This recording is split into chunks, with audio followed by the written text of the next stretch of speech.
We just finished learning about Hidbonanut. These are words of wisdom from the previous Lubavitcher Rebbe. We've just learned about Hidbonanut. We learned about that in Likkutei Torah, that you have to think deeply. Deeply.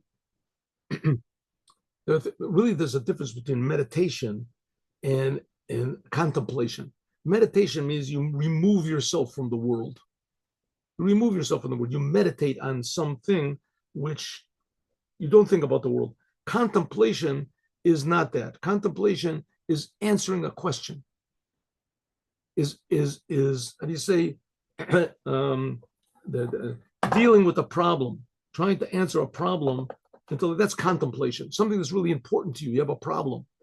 You contemplate, right, on how to answer this problem. It's not removed from the world. It's in the world. What's our question? What's our problem? How is it that God is creating me and I don't feel it?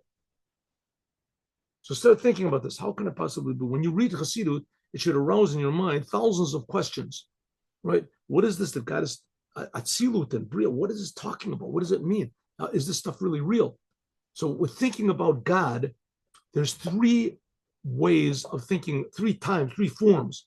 Number one, when you learn an idea in Chassidut, after you understand intellectually an idea that you read about Chassidut, like we just finished saying, that God creates the world and there's all these spiritual worlds are means to this world. So you understand it.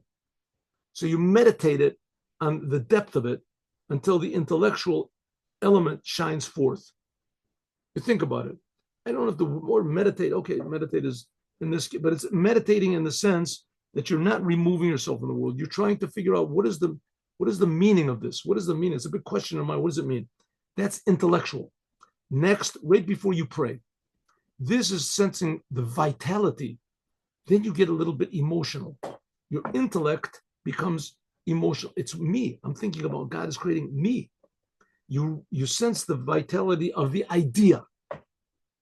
First of all, this is pure intellect. Then this is emotional intellect. You get emotionally excited. Like sometimes you read a book, right? You get excited about the ideas.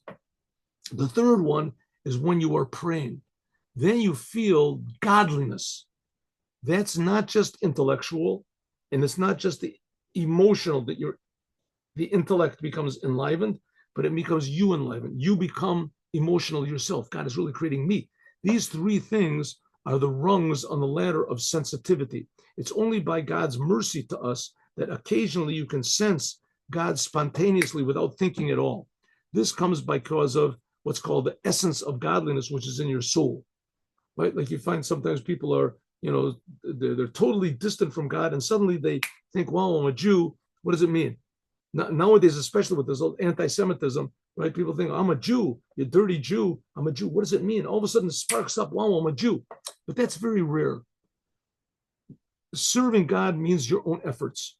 You have to have these three forms. First of all, learn a discourse in Chassidut and understand it. Step number one.